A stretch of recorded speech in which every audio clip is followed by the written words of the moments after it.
Você concorda? Eu não sei se você tem recebido uma profecia, algo da parte de Deus. Quando eu me refiro a profecia, não somente algo dito por um homem de Deus ou uma mulher inspirado pelo Espírito, mas coisas que o Espírito Santo tem sinalizado em nosso coração. E depois que a gente ouve aquela palavra inspirada, a profecia é uma expressão vocal inspirada, dito por uma pessoa. Só que o mesmo Espírito Santo que inspirou alguém para falar, ele pode falar diretamente contigo. Ele pode revelar algo diretamente a você. E depois que o Espírito Santo fala através de uma pessoa, ou ele mesmo falando contigo, o que a gente vai fazer? Eu quero tocar nesse assunto e quero falar sobre a questão de profecia, porque eu tenho percebido isso. Às vezes recebemos uma profecia e achamos que aquilo vai acontecer automaticamente. Afinal de contas, foi Deus quem falou. Afinal de contas, Deus é todo poderoso. Bem, se Deus falou, Ele vai cumprir. Só que a Bíblia mostra que não é dessa forma. Eu peço que você abra a sua Bíblia em 1 Timóteo, no capítulo 1. Aleluia.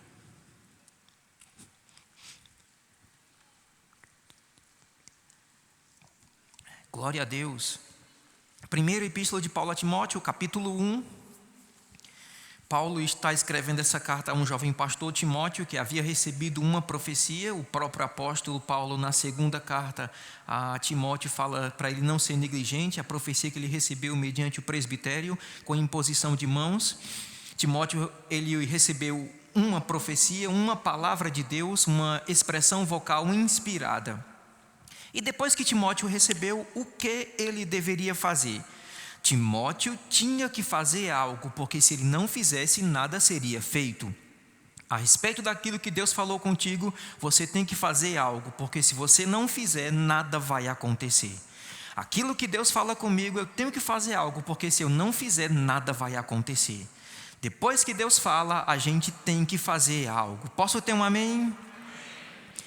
1 Timóteo 1,18 diz: este é o dever. Repita comigo, dever. Mais uma vez, diga dever.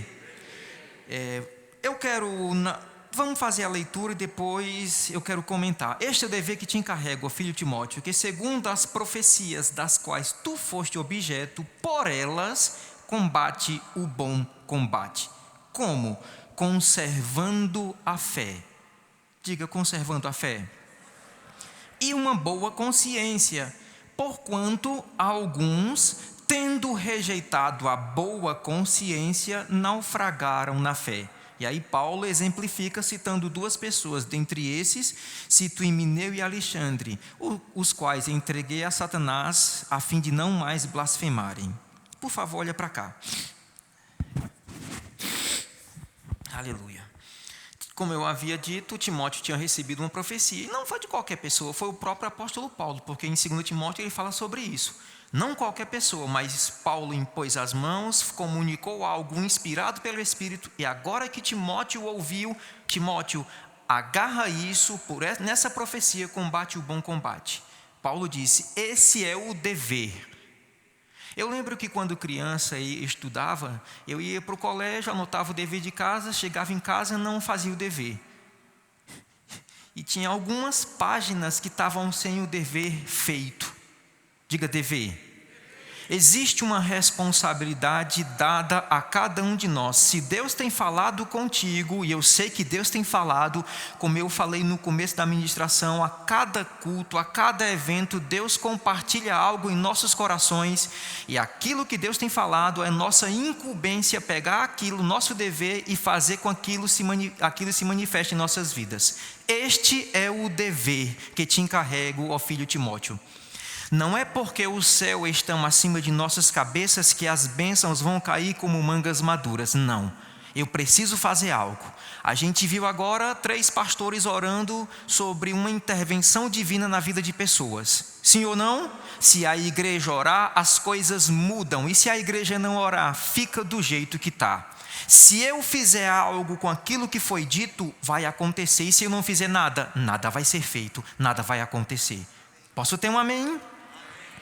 Eu lembro de um amigo, um irmão em Cristo Jesus, e eu não sei se Deus tem falado contigo repetidas vezes, mas olha só, certa vez esse irmão chegou para mim e disse, Marcelo, eu tenho um caderno anotado em que Deus falou comigo 14 vezes sobre o mesmo assunto.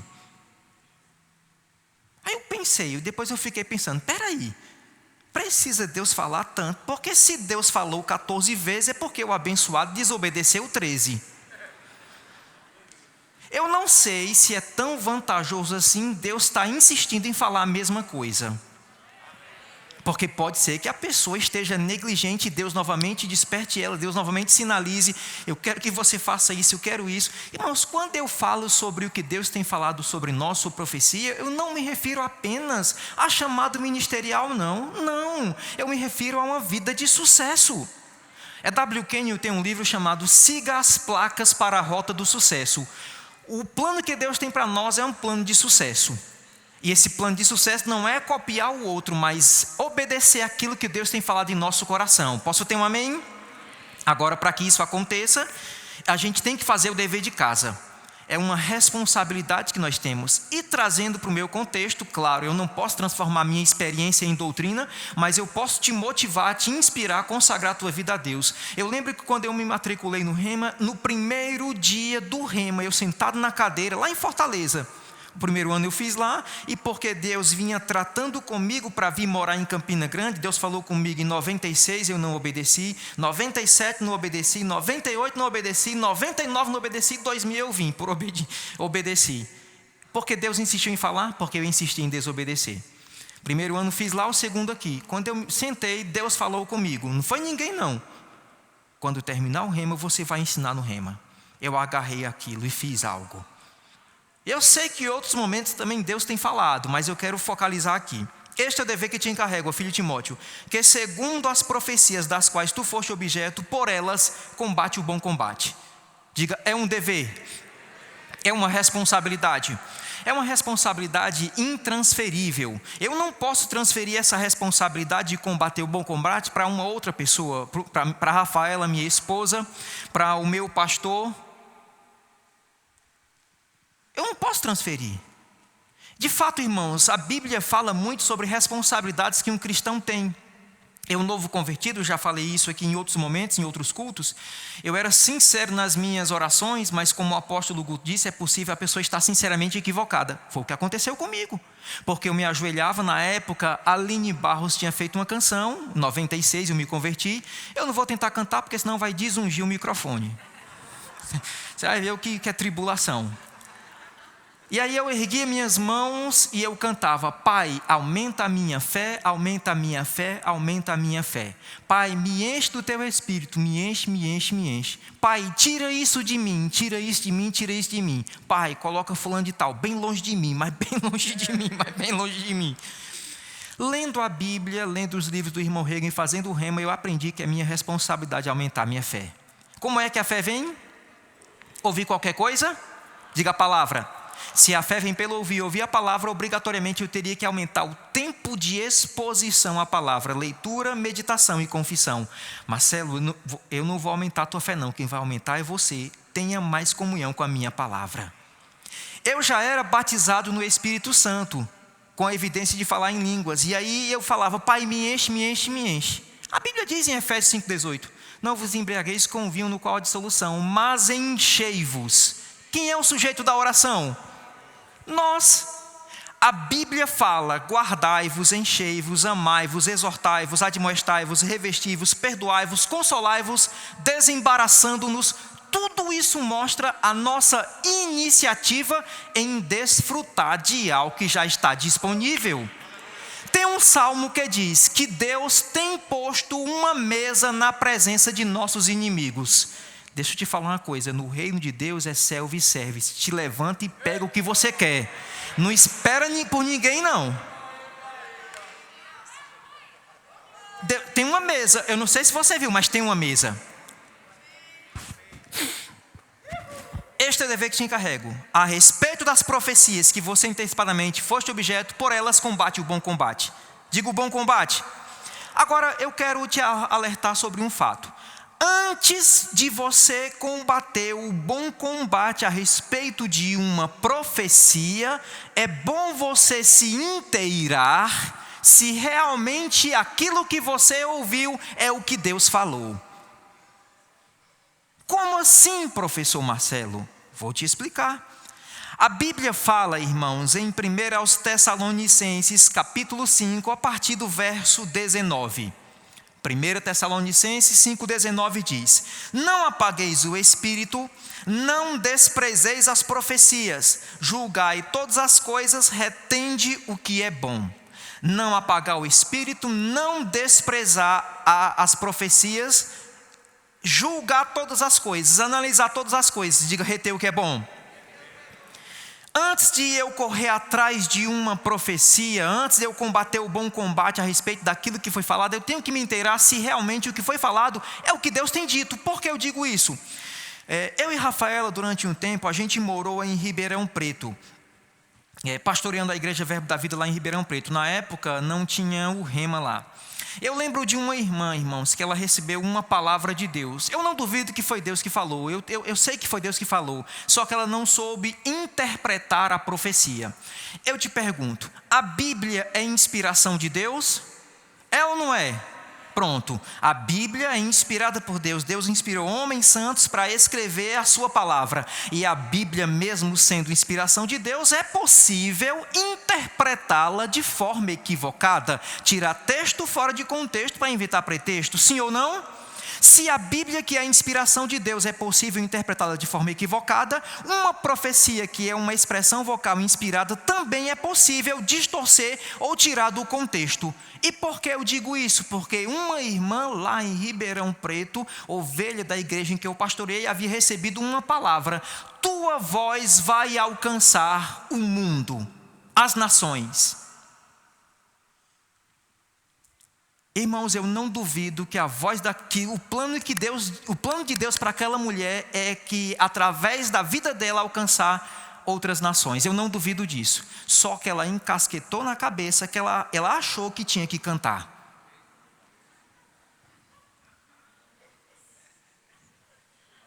Professor, o senhor não crê que Deus chama uma pessoa para cantar? Eu creio, mas quando Deus chama, Deus unge o gogó. Porque cantar feito uma cabaça rachada, Deus não está envolvido nesse negócio, não. E para quem sobrou o problema? O que eu quero que você entenda, irmãos, é que antes de você agarrar uma profecia, se inteire se realmente foi Deus quem falou. Porque senão vai trazer confusão na sua vida e na igreja local. Como aconteceu lá. Uma vez eu coloquei essa irmã para ministrar num culto de quinta-feira lá em Ribeirão Preto. Hoje eu sou membro da coordenação doutrinária. Você sabe, Fernando Leal é o líder da coordenação doutrinária. A coordenação doutrinária é composta: Fernando Leal é o líder, Tiago Borbo, o nosso pastor, faz parte, Manuel Dias também faz parte e eu também faço parte. Só que firmeza doutrinária não é uma coisa que aconteceu de repente, não. O chamado é desde o ventre. E desde que eu nasci de novo, Deus vinha trabalhando comigo sobre uma firmeza doutrinária. Firmeza doutrinária não é uma coisa que de repente chegou, cheguei. Não, é uma coisa que Deus vinha trabalhando desde aquela época. E eu, quando pastoreava lá, quando eu vi aquela irmã ensinando a palavra, eu pensei: meu Deus do céu, está aqui. Eu já tenho uma professora do Rema saindo de Ribeirão Preto, glória a Deus. Eu pensei, pronto. Eu vi aquela irmã ensinando com graça, com unção.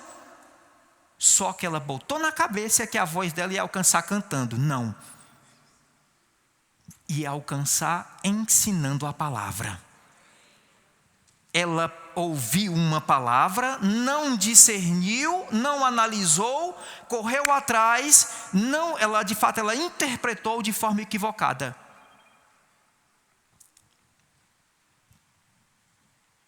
Estão comigo?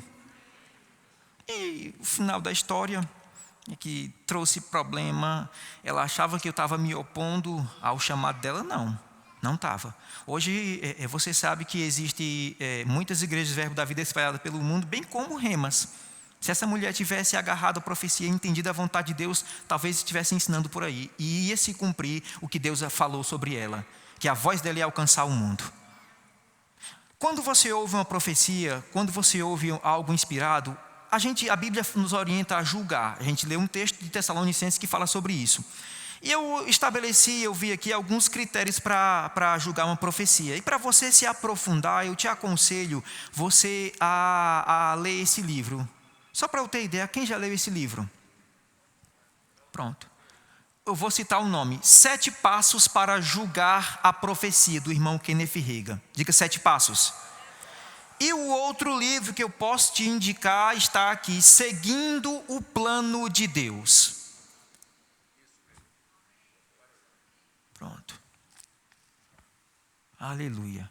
7 passos para julgar uma profecia e seguindo o plano de Deus. Eu creio que Deus chama, eu creio que Deus capacita, porque o mesmo Deus que chama é o Deus que capacita. Amém? E Deus, a Bíblia diz que Deus não é Deus de confusão. Eu vou citar 3 critérios para julgar uma profecia. Aquilo que foi dito é bíblico, glorifica a Jesus, a glória é trazida para Deus, a gente glorifica a Deus. E outro critério é, Deus já tem tratado isso em teu coração? Porque mesmo sendo bíblico, mesmo estando de acordo com as Escrituras, a questão é, Deus já tem sinalizado isso no teu coração? É bom a gente saber disso. Faz sentido eu chegar para um irmão aqui, o irmão João, um irmão fictício aqui, dizer, assim diz o Senhor, eis que Deus está te enviando agora para o Afeganistão, meu querido, a passagem está comprada, vai sem demora. Aí eu pergunto a ele, Deus tem falado contigo? Não. Deus não é Deus de confusão. Posso ter um amém? Abre tua Bíblia em Atos no capítulo 21.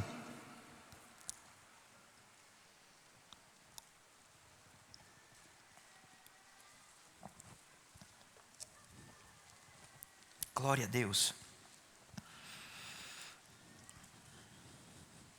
Conservando a fé e uma boa consciência. Atos capítulo 21.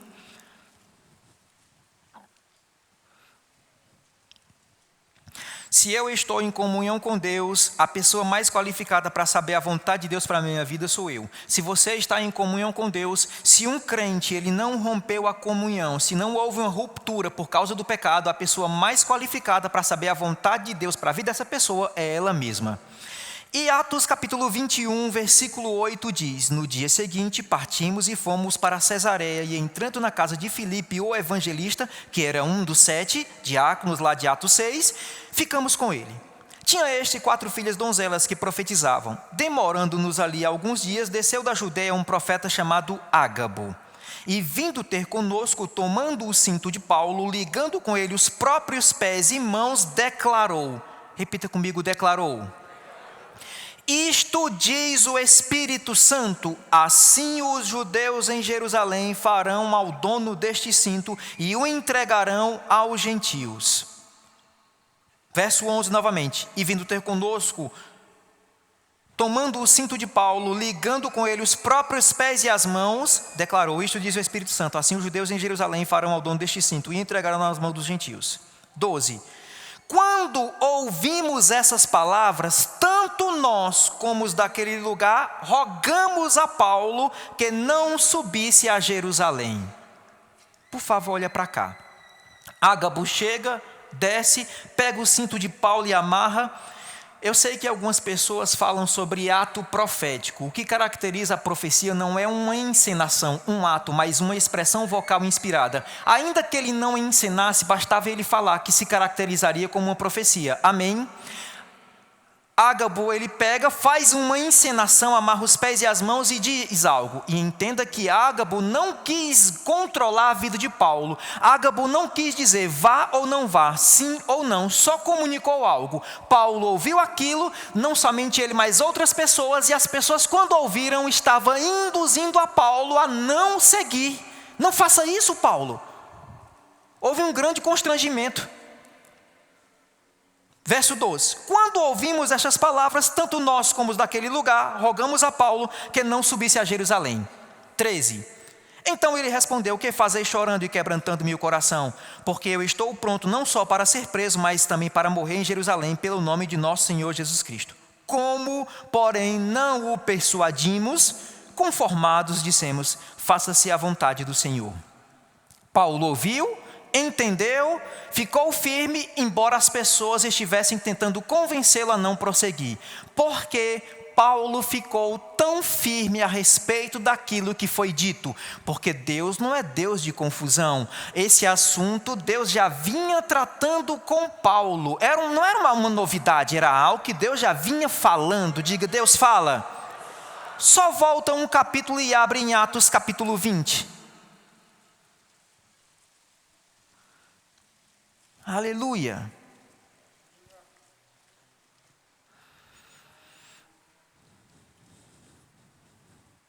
Versículo 22.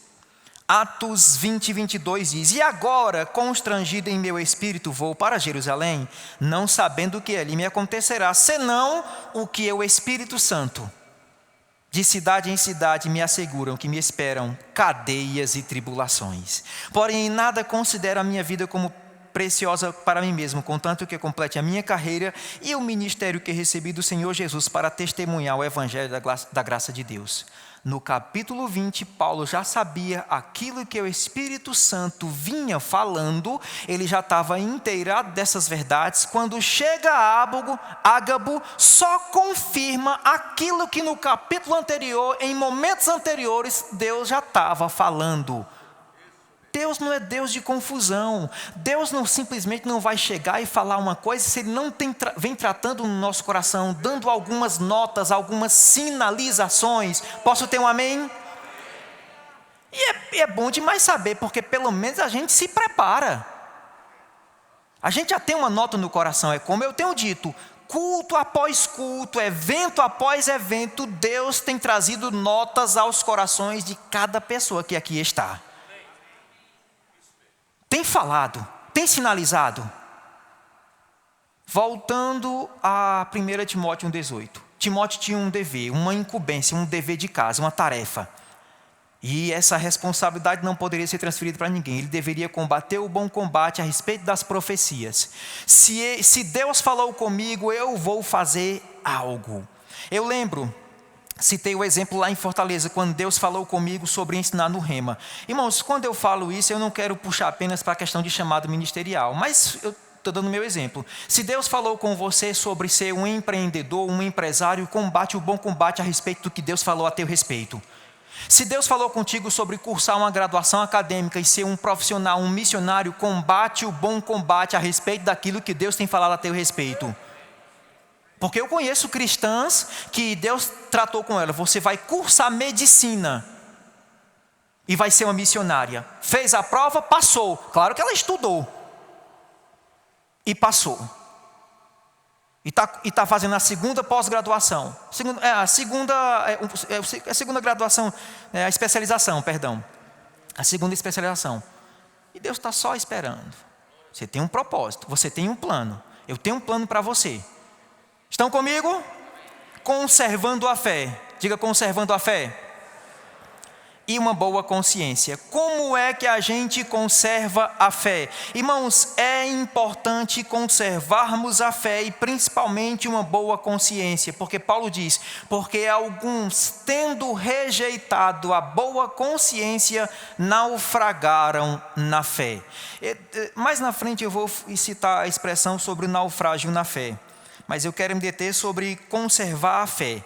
A gente sabe que a fé é o resultado de comunhão com a palavra. A fé começa quando se entende a vontade de Deus. Fé vem pelo ouvir e ouvir a palavra de... Pronto, se a fé vem pelo ouvir e ouvir a palavra e eu vou conservar a fé, eu tenho que manter o bom depósito do meu coração cheio de fé. Toda vez que você vem ao culto, toda vez que você vem aqui ouvir a palavra... você não está abençoando o pastor, não está abençoando o grupo de louvor, não. Você está proporcionando para você mesmo uma oportunidade de aumentar a tua fé e conservar a fé. A maneira bíblica de chegar à fé é ouvindo a palavra, e a maneira bíblica de conservar a fé é sempre ouvindo, sempre estudando, sempre meditando. Posso ter um amém? Ouvindo, meditando, ouvindo, meditando. Pronto, vou voltar para o meu contexto. Quando Deus falou, quando terminar o remo, você vai ser um professor. Eu não tinha acesso ao púlpito Em 99 não tinha desenvoltura, não tinha fluência, não tinha acesso ao púlpito, era tímido ao extremo. Eu era tão tímido que eu só abria a boca para comer, literalmente. Aí eu pensei, bem, Deus falou comigo, eu vou correr atrás. Não tenho acesso ao púlpito, não tenho fluência, conheço pessoas com muito mais desenvoltura, muito mais capacitadas, já sei. Pelo menos vou ficar familiarizado com o tempo de púlpito. Todo dia eu vou orar 2 horas em línguas ininterruptamente. Essa foi a minha experiência para eu combater o bom combate. Mas o que eu quero que você entenda, aquilo que Deus falou, existe um poder para cumprir, para executar, para se manifestar em tua vida. Agora a gente tem que combater o bom combate, conservando a fé. Diga, conservando a fé. Esses dias a Rafaela foi a um supermercado e viu o preço da carne está um pouquinho caro, não está? Está ou não está? Subiu um pouquinho, né? Às vezes a gente compra carne, você coloca não somente carne vermelha, mas frango, peixe, coloca lá naquela parte de cima, né, no congelador. Para quê? Para conservar. A maneira bíblica da gente conservar a fé é pegar a Bíblia e colocar dentro do congelador? Não, está sempre no coração. A fé tem que estar sempre no coração. E os benefícios de andar pela fé? Eu não vou abordar todos os assuntos, mas a Bíblia diz em Josué 1:8: não cesses de falar deste livro da lei, antes medita nele dia e noite, para que tenhas o cuidado de fazer tudo quanto nele está escrito. Então farás prosperar o teu caminho e serás bem-sucedido. Eu faço o meu caminho prosperar e serei bem-sucedido quando eu pego a palavra e medito dia e noite e encho o meu coração. Essa é a maneira bíblica de conservar a fé. Estão comigo? E conservando também e principalmente uma boa consciência. Porquanto alguns, tendo rejeitado a boa consciência, naufragaram na fé. É possível um cristão combater o bom combate, querer que a sua fé funcione, mas no entanto ele não anda com uma boa consciência? Esse texto mostra que não, bem como muitos outros. Eu sei que tem uma passagem em 1 aos Coríntios, eu peço que você abra lá, capítulo 13. Quando Paulo ele usa um superlativo hipotético. Eu vou já te citar um superlativo hipotético. Quem já foi assistir uma partida do Campinense ou do 13?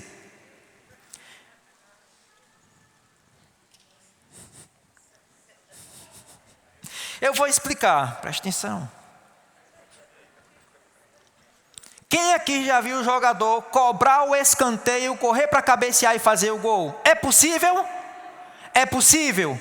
Não, é isso que Paulo fala. Paulo não está dizendo que é possível uma pessoa que não anda em amor e ter uma vida bem-sucedida, ter uma fé operante. Não, Paulo está levando a um extremo. Do mesmo jeito que não é possível uma pessoa correr, cobrar o escanteio, correr, cabecear e fazer o gol, não é possível isso aqui. Um superlativo hipotético. Olha só o que é que Paulo fala. Ainda que eu tenha um dom de línguas ainda que eu fale a língua dos homens e dos anjos, se não tiver amor, serei como o bronze que sou, como o símbolo que retine. Ainda que eu tenha o dom de profetizar e conheça todos os mistérios e toda a ciência, e ainda que tenha tamanha fé a ponto de transportar os montes, se não tiver amor, nada serei. Ainda que eu distribua todos os meus bens entre os pobres, e ainda que entregue o meu próprio corpo para ser queimado, se não tiver amor, nada disso me aproveitará. 3 vezes Paulo usa a expressão, se não tiver amor. Diga, se não tiver amor. Mas espera aí, todo crente tem amor. Porque em Romanos 5,5, Paulo disse que o amor de Deus já foi derramado em nossos corações pelo Espírito Santo que nos foi dado. Todo crente já tem um amor do tipo de Deus. A pergunta é, faz 25, 26 anos que eu me converti. Na altura do campeonato eu nunca vi uma pessoa que não anda em amor e tenha o dom de profetizar, conheça todos os mistérios, conheça toda a ciência e ainda tenha fé tamanha ao ponto de transportar os montes. E mesmo assim não ande em amor. Não. Todas as pessoas que têm tocado nisso aqui é porque têm uma vida de amor. Posso ter um amém? O próprio texto de 1 Timóteo fala que não andar com uma boa consciência, e eu vou já explicar a expressão boa consciência, faz com que a pessoa naufrague na fé. Paulo cita 2 pessoas que tentaram andar pela fé sem ter uma boa consciência e naufragaram na fé: Himeneu e Alexandre. Conservando a fé e uma boa consciência. A palavra consciência no grego, no dicionário de W.E. Vine, é suneidesis, a adição de 2 outras palavras. Saber com. Diga saber com. Como assim, professor Marcelo? Eu sei com Deus como a minha vida está e como nunca deve estar. E não somente eu, você sabe com Deus como a tua vida está e como ela nunca deve estar. Conservando a fé e uma boa consciência. Consciência é suneides. Nós cantamos uma canção que fala que Deus nos sonda. Realmente Deus nos sonda. Mas em 1 Coríntios capítulo 11, versículo 28, Paulo disse: examine-se, pois, o homem a si mesmo, e depois coma do pão e beba do cálice. O salmista Davi não tinha o que nós temos hoje como filhos de Deus, como nova criação, porque hoje temos uma capacidade dada por Deus de fazer um autoexame e corrigir algum caminho mal, alguma rota errada e seguir as placas para a rota do sucesso. Posso ter um amém? A gente sabe por dentro. É como o painel do carro. A gente olha quando liga o carro, geralmente faz aquela leitura, acende as luzezinhas, o ponteiro vai e volta. Ali é uma leitura do bom funcionamento do veículo. Eu conheço um cristão, e você sabe que cada luzinha tem uma importância. Luz do combustível, a luz do freio, luz da injeção eletrônica, luz disso, luz daquilo, luz do óleo do motor. Eu conheço um abençoado que saiu de Campina Grande para outro estado, aqui no Nordeste, com a luz do óleo do motor acesa. A luz do combustível acesa é uma coisa, a luz do óleo do motor acesa é outra. E aí seguiu viagem, com a luz do óleo do motor acesa. Na metade do caminho, o motor fundiu. Porque ele não atentou para o painel de instrumento. A consciência, irmãos, é como um painel de instrumento que mostra o bom funcionamento da nossa vida espiritual. Posso ter um amém? Conservando a fé e uma boa consciência. Lá em Pedro, na epístola de Pedro, Pedro fala que o batismo nas águas não é a remoção da imundície da carne, mas uma indagação de uma boa consciência para com Deus. E eu quero te convidar a fazer essa indagação, essa pergunta. Pergunte a você mesmo: eu tenho feito a vontade do Pai? É isso. A gente sempre tem que estar sondando o nosso coração, porque consciência é suneides e saber com. A gente sabe por dentro. Eu tenho que conservar a fé e eu tenho que conservar uma boa consciência. A Bíblia fala sobre boa consciência e sobre má consciência. A má consciência acontece quando uma pessoa erra o alvo. Eu sei que alguns usam a expressão errar o alvo, pisar na bola, mas a Bíblia fala também sobre o pecado. Quando a pessoa peca, existe uma má consciência. E o que é que a pessoa faz para que saia isso? Confessa o seu pecado, recebe perdão e purificação e agora anda com uma boa consciência. Posso ter um amém? O texto em Hebreus 10, 22 fala: aproximemo-nos com sincero coração, em plena certeza de fé, tendo o coração purificado da má consciência e o corpo lavado em água pura. Paulo disse em Atos 23, 1, varões e irmãos, tenho andado com toda boa consciência até o dia de hoje. A nossa caminhada cristã, Deus quando nos chamou para essa vida, nos chamou para uma caminhada. E não é uma caminhada de velocidade, é uma caminhada, é uma jornada, é uma caminhada longa. E andar com uma boa consciência não são momentos esporádicos. É todo santo dia a pessoa dizendo não a situações que induzem à desobediência e ficando firme na palavra. Andar com uma boa consciência é isso. E qual vai ser o resultado?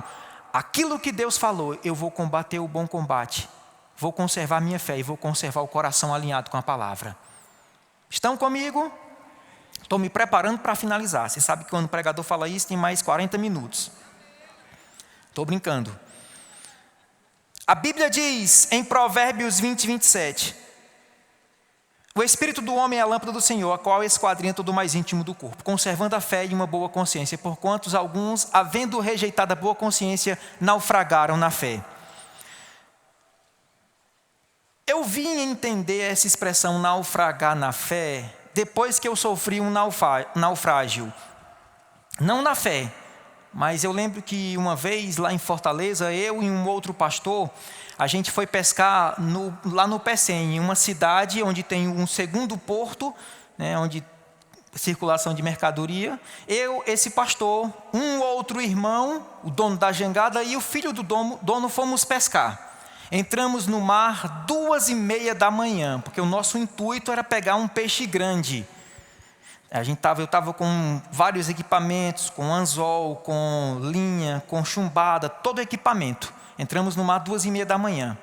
E aí, na jangadinha pequena para 4 pessoas, a gente indo, cortando na diagonal, porque não dá para ir direto, vai. 5 da manhã, a jangada vira. Deus nos acuda.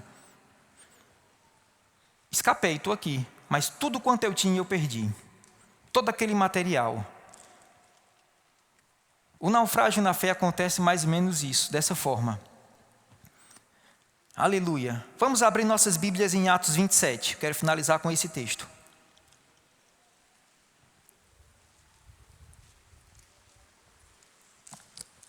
Glória a Deus. Atos dos Apóstolos, capítulo 27. Falei sobre a boa consciência.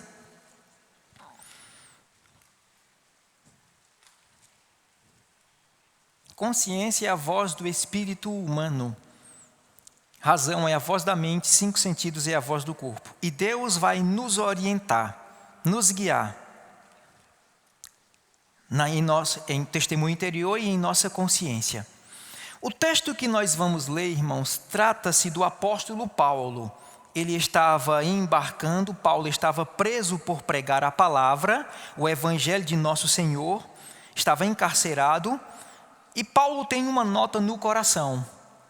Existe uma importância em conservarmos uma consciência pura, uma boa consciência? Sim, porque quando Deus fala, fica fácil discernir.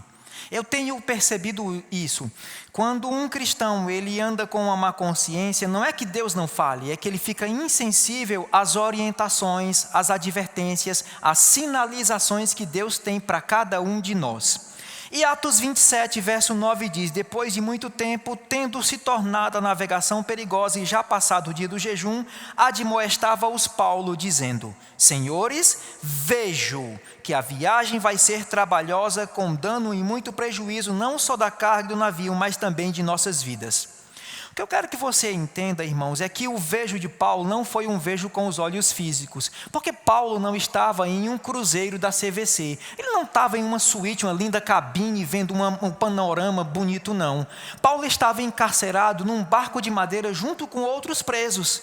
O vejo dele foi uma percepção no homem interior, algo na consciência, o Espírito Santo havia tratado algo com ele. Posso ter um amém? Diga: Paulo viu. A viagem vai ser trabalhosa, vai ter problema. Versículo 11. Mas o centurião dava mais crédito ao piloto e ao mestre do navio do que ao que Paulo dizia. Não sendo o porto próprio para invernar, a maioria deles era de opinião que partissem dali para ver se podiam chegar a Fenícia. E aí, passar o inverno, visto ser um porto de Creta, o qual olhava para o nordeste e para o sudeste, soprando violentamente o vento sul. Não, soprando brandamente o vento sul. Se o vento sul estava soprando brandamente, era um indicativo de que a viagem seria tranquila, principalmente naquela época em que o navio era impulsionado pelo vento na vela e não por um motor de polpa. Paulo, por dentro, na sua consciência, no seu espírito, ele teve uma percepção. Paulo percebeu algo. Só que por fora, a informação de fora era diferente da informação de dentro. Por dentro tinha perigo, por fora estava tudo tranquilo.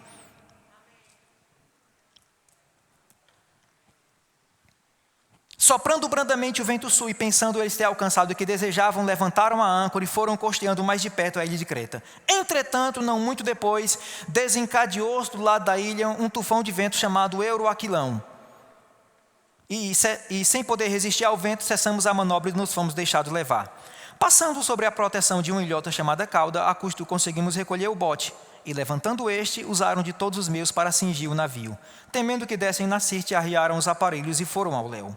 Açoitados severamente pela tormenta, no dia seguinte já aliviavam o navio. E ao terceiro dia nós, os presos, com as próprias mãos lançamos ao mar a amarração do navio. E não aparecendo havia alguns dias, nem sol, nem estrelas, caindo sobre nós grande tempestade, dissipou-se afinal toda a esperança de salvamento. Que estreito de Jeová!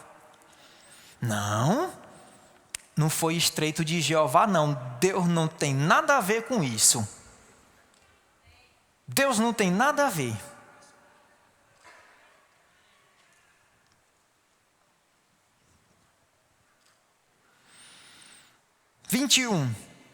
Havendo todos estado muito tempo sem comer, Paulo, pondo-se em pé no meio deles, disse: Senhores, na verdade era necessário terem me atendido e não partir de Creta para mostra o objetivo: evitar este dano e perda. Por favor, olhe para cá. Quem aqui é filho de Deus? Paulo era um filho de Deus? Sim ou não, irmãos? Com toda certeza. Deus faz acepção de pessoas? Deus tem filhos prediletos? Da forma em que Deus amou a Paulo é a mesma forma que Deus nos ama. Lá no começo desse capítulo, Deus trata com Paulo, no testemunho interior, em sua consciência, na voz do Espírito humano. Paulo diz: pessoal, eu vejo, vai ter problema. Não deram atenção, afinal de contas, Paulo não estava controlando o timão, ele era mais um preso, mais um passageiro dentre muitos. Só Paulo, a responsabilidade dele foi só comunicar a advertência divina, a orientação divina. Não deram crédito, seguiram viagem, enfrentaram a tribulação.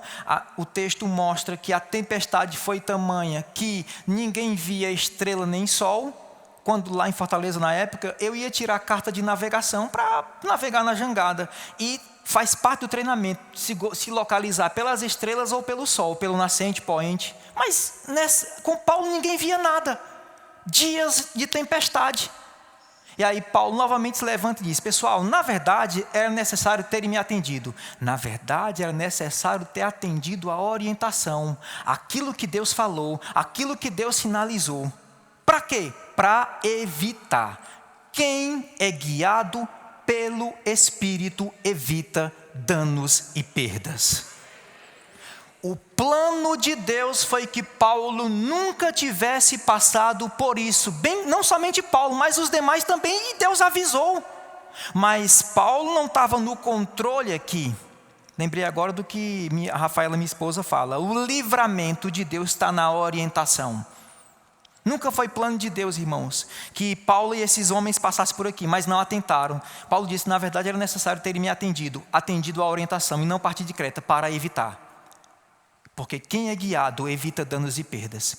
Eu tenho plena consciência, irmãos, de que na minha caminhada cristã muitas coisas aconteceram. Muitas aconteceram por eu não saber fazer melhor, por ignorância, por imaturidade, por estar nesse desenvolvimento, nesse crescimento. E eu tenho plena certeza de que muitas coisas que eu experimentei nunca foi a vontade de Deus. De fato, se eu já entendesse, se eu já obedecesse às orientações, aquilo que o Espírito Santo vem falando, teria sido poupado de danos e perdas.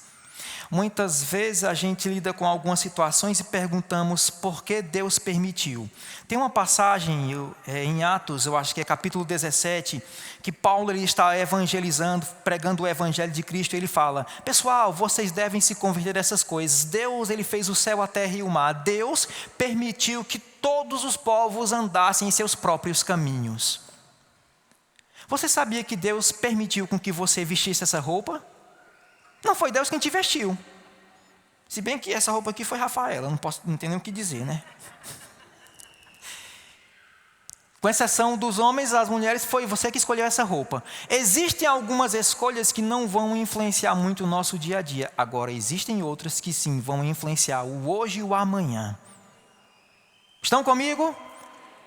Aí Paulo diz: Deus permitiu que todos os povos andassem em seus próprios caminhos. No entanto, não deixou de dar testemunho de si mesmo fazendo o bem.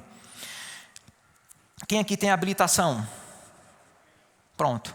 Você pegou o seu veículo, viu um poste bem bonitinho, e aí mira no poste e acelera. Eu te pergunto, vai bater ou não vai? Vai bater ou não vai? Se mirar bem direitinho e, como diz o outro, acelerar, vai bater. Aí pergunto, por que Deus permitiu? Deus permite em sua vida o que você já permitiu. Deus não vai tomar o controle. Diferentemente do que aconteceu com Paulo, ele não estava no controle do timão, mas eu tenho o controle da minha vida e você da tua. E aquilo que Deus falou, eu vou agarrar, ninguém vai tomar. Eu vou agarrar, eu vou combater o bom combate, vou conservar minha fé, vou conservar uma boa consciência. Não, eu não vou ficar insensível àquilo que Deus está falando. É como uma estrada. À medida que você vai caminhando, existem placas sinalizando. E você sabe do que eu tenho falado. Você sabe sobre o calendário do Espírito Santo que Ele tem te sinalizado. Eu quero que você faça isso, eu quero que você se envolva com esse departamento, eu quero que você faça aquilo outro. São as placas até chegar ao sucesso. Do mesmo jeito que você sai de uma cidade para outra, seguindo as placas ou a rota, a gente sai de um ponto, seguindo cada placa que Deus tem sinalizado, e o sucesso é certo. Você foi abençoado? Glória a Deus. Eu te dou graças, Pai, porque a Tua palavra foi ministrada e eu sei que Teu Espírito é poderoso para vivificar essas verdades. Sim, Pai, e fazer com que Teus filhos produzam os frutos necessários. Obrigado, Pai, porque Tua palavra tem nos fortalecido, tem nos alimentado. Teu Espírito tem revelado os passos que nós devemos tomar para que tudo quanto Tu falou ao nosso respeito, Pai, se cumpra. E assim nossa vida seja cada vez mais abençoada. E não somente a nossa, Pai, mas essas bênçãos transbordem e toquem na vida de outras pessoas. Eu sou grato, Pai, pelo crescimento de cada pessoa que aqui está. Eu te dou graças no nome de nosso Senhor Jesus Cristo. Quem concorda diz amém.